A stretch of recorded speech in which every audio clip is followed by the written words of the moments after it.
sebenarnya tujuan teman-teman ke Jepang itu kan nyari uang, bukan buang-buang uang seperti itu kan. Nah, terus juga ada beberapa TSK itu yang menawarkan datang ke Jepang dengan menggunakan visa kunjungan bisnis 30 hari, 90 hari ya, 3 bulan ya. Teman beruntung teman-teman itu bisa dapat TSK yang benar-benar gratis ya, karena itu dari teman-teman gue yang udah berangkat ke Jepang, mereka juga punya pengalaman dapat TSK yang gratis. Action! Minasan, konnichiwa, Pow desu. Oke guys, di video kali ini gue akan ngebahas yaitu tentang pekerjaan ya. Dan jadi mungkin dari teman-teman yang sekarang lagi di Indonesia ya, yang pengen datang ke Jepang, yang baik itu menggunakan visa magang atau Tokutegi no ya khususnya, atau visa-visa yang lain ya. Di sini mungkin khususnya buat teman-teman yang pengen berangkat ke Jepang dengan menggunakan visa Tokutegi no, mungkin teman-teman itu udah melengkapi syaratnya ya, baik itu dari segi ujian skill atau segi ujian bahasa, tetapi mungkin terkendala mencari TSK atau LPK yang mungkin menyediakan jobnya itu terbatas ya. Jadi mungkin teman-teman pengennya restoran tapi LPK atau TSK-nya nggak punya job restoran, atau mungkin ada LPK yang punya job yang teman-teman inginkan tetapi biayanya sangat mahal, misalnya sekitar 20, 50 sampai sekian gitu ya. Nah, jadi ada mungkin dari teman-teman itu yang berpikir, kenapa sih nggak datang ke Jepang dulu dengan menggunakan visa turis lalu matching job, terus nanti ganti dari visa turis ke Tokutegi no. Nah, apakah cara yang seperti itu bisa? Nah, jadi di sini gue akan jelaskan ya kepada teman-teman. Jadi buat teman-teman yang nonton video ini, silakan nonton video ini sampai habis. Nah, buat teman-teman yang pengen datang ke Jepang dulu ya sebagai visa turis, nanti setelah masuk ke Jepang itu ganti ke Tokutegi no. Nah, apakah cara seperti itu bisa? Nah, di sini gue akan jawab langsung ya, cara itu sangat bisa sekali. Tetapi ada beberapa poin-poin penting yang harus teman-teman perhatikan ya, dan harus teman pikirkan baik-baik. Apalagi sekarang untuk pengen masuk ke Jepang itu buat pemegang e-paspor Indonesia itu udah bisa masuk ya tanpa visa, tapi maksimal cuma 15 hari. Kalau misalnya lebih 15 hari, 30 hari atau sampai 90 hari itu harus tetap mengajukan prosedur visa secara umum ya, atau seperti biasa ya.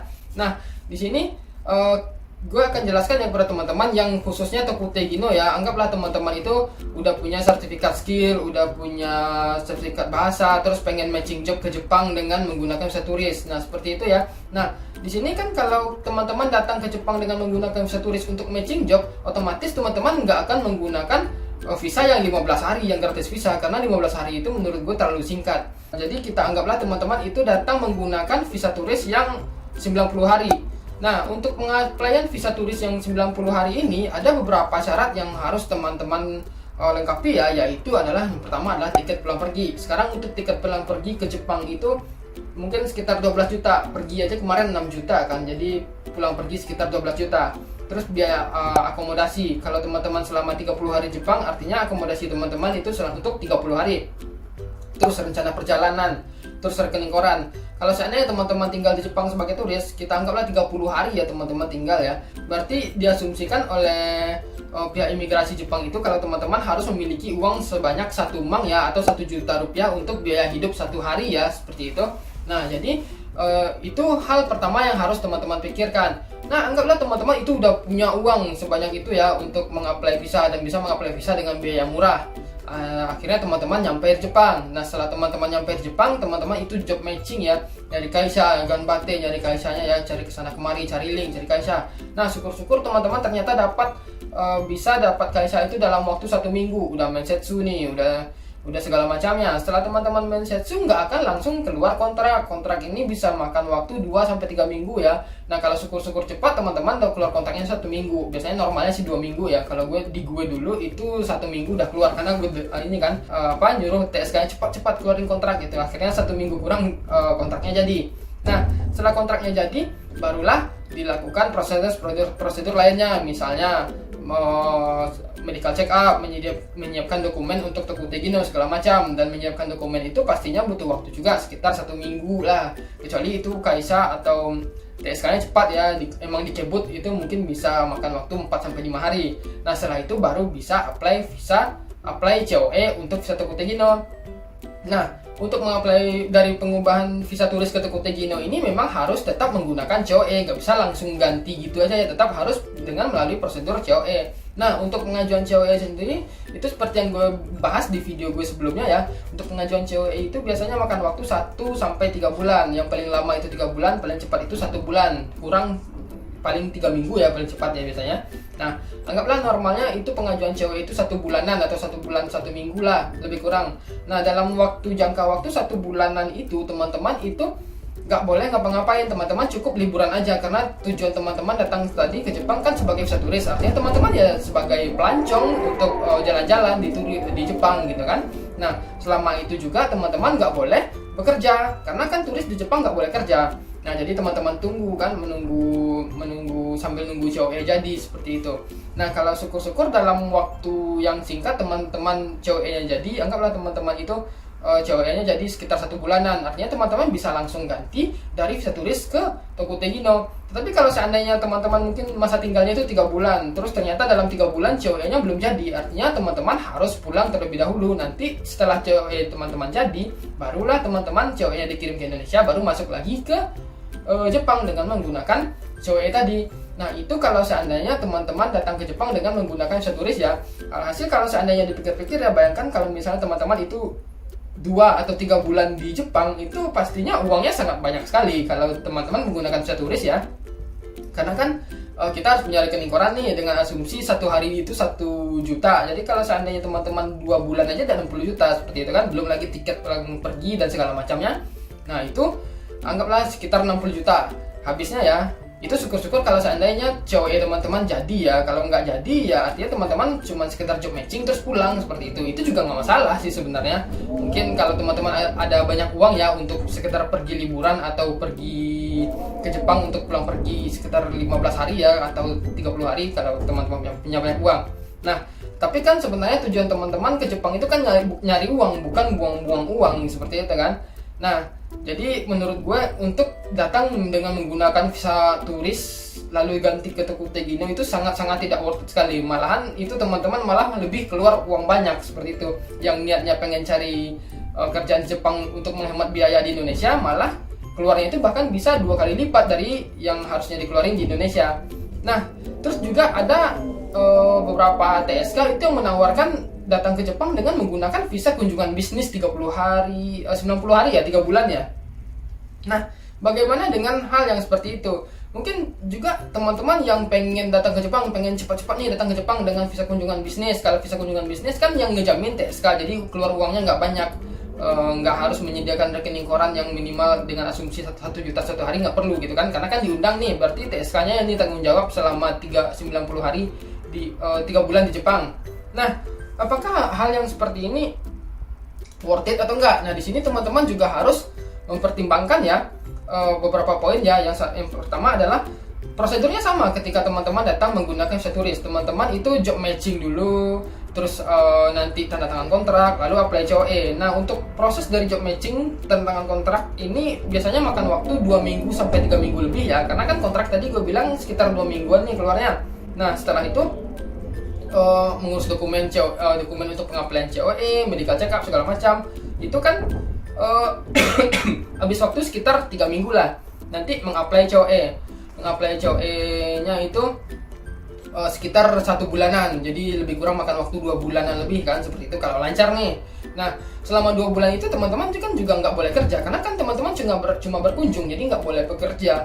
Nah, kalau seandainya TSK-nya bilang, oh nanti dikasih pekerjaan, nanti dikasih pelatihan, gue nggak yakin ya bisa ya TSK itu ngasih pekerjaannya ke orang-orang yang datang sebagai pengunjung singkat ya ke Jepang ya, karena memang secara hukum itu nggak boleh seperti itu. Nah, anggaplah TSK-nya ngasih pelatihan, ngasih tempat tinggal. Yang perlu teman-teman perhatikan di sini adalah TSK nggak akan mungkin mengundang cuman 1 orang aja. Pasti TSK mengundangnya itu minimal 5 orang atau 8 orang atau 10 orang lebih lah, seperti itu kan. Nah, ketika teman-teman itu dijamin sama TSK tempat tinggalnya, otomatis teman-teman akan tinggal menurut gue di tempat yang menurut gue pastinya apakah teman-teman itu yakin tempatnya itu layak atau enggak. Jadi menurut gue kalau seandainya untuk datang dengan visa turis seperti visa kunjungan bisnis seperti itu mungkin kurang worth it sih. Dan belum lagi kalau seandainya itu teman-teman nanti ternyata dalam 30 hari itu ternyata cowoknya nggak keluar, otomatis teman-teman harus pulang lagi ke Indonesia. Nanti setelah cowoknya keluar baru dikirim Indonesia, baru masuk lagi ke Jepang. Nah, terus ada juga kan teman-teman yang tahu atau mungkin TSK bilang, oh nanti diperpanjang dengan menggunakan visa Tanki Taizai 30 hari. Nah, kalau misalnya visa Tanki Taizai-nya jebol ya otomatis teman-teman masih bisa tinggal Jepang, dengan catatan teman-teman masih nggak boleh bekerja ya. Artinya teman-teman harus kirim lagi uang dari Indonesia, kirim lagi, tarik lagi uang dari Indonesia untuk biaya kehidupan di Jepang ya. Karena untuk biaya kehidupan di Jepang itu lumayan mahal ya. Kalau gue aja selama di Jepang ini untuk 1 bulan sekitar 2 jutaan ya habisnya, itu lumayan juga sih karena kan berdua nih. Nah, apalagi kalau seandainya teman-teman itu nggak punya penghasilan, tarik terus uang dari Indonesia kan, ya artinya teman-teman mengeluarkan pengeluaran yang cukup besar ya di Jepang. Nah, setelah itu kalau seandainya tangki taizai teman-teman jebol ya artinya teman-teman tetap bisa tinggal Jepang dengan sambil menunggu COE. Tapi kalau nggak jebol ya pulang lagi kan, seperti yang dibilang tadi. Nah, sebenarnya untuk kalau kita pikir-pikir ya, untuk biaya hidup di Jepang selama itu sangat mahal sekali ya. Kalau seandainya kita hitung-hitung ya, kalau teman-teman itu mungkin cari LPK atau cari TSK di Indonesia dengan biaya 25-30 juta, itu menurut gue jauh lebih hemat ketimbang teman-teman datang ke Jepang dan tinggal di Jepang tanpa bisa bekerja, yang cuma menghabiskan uang sambil menunggu COE ya, itu pastinya habisnya itu lebih dari 30 juta, mungkin sampai 50 juta ya, itu bisa habis.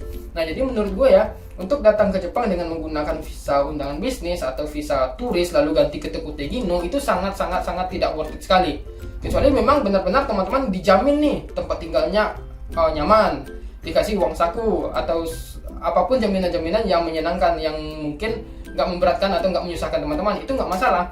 Tetapi kalau selagi teman-teman itu membiayai diri teman-teman tanpa bisa bekerja, yang mengharapkan uang dari Indonesia, itu otomatis teman-teman pengeluarannya sangat banyak sekali. Nah, jadi saran gue ya, kalau teman-teman yang memang pengen pergi ke Jepang, menurut gue pergilah dengan cara yang normal-normal aja, yang sesuai ketentuan dan alurnya. Misalnya teman-teman pengen datang ke Tokyo Tegino, ke Jepang dengan menggunakan satu Tokyo Tegino, ya datanglah ke LPK atau TSK, mungkin cuma bayar 15 sampai 25 juta, itu jauh lebih worth it ya ketimbang teman-teman datang ke Jepang cepat-cepat ya, tapi ngeluarin uang pastinya lebih dari 25 sampai 50 juta, itu mungkin aja ya, karena kan biaya hidup Jepang banyak, mahal seperti itu ya. Belum lagi juga itu kan, tiket pesawat pulang pergi juga harus dibeli seperti itu, dan untuk tiket pulang pergi aja itu udah habis 12 jutaan loh kalau normalnya gitu kan. Nah, jadi menurut gue mending ikuti yang jalur yang normal-normal aja, cari LPK, cari TSK, ikut job matching, tanda tangan kontrak, apel COE, terbang, ya udah seperti itu aja. Kalau cuma dari teman-teman beruntung, teman-teman itu bisa dapat TSK yang benar-benar gratis ya, karena itu dari teman-teman gue yang udah berangkat ke Jepang, mereka juga punya pengalaman dapat TSK yang gratis, cukup bayar MCU, biaya paspor, biaya dokumen lainnya, cuma itu aja, terus tiket pulang pergi.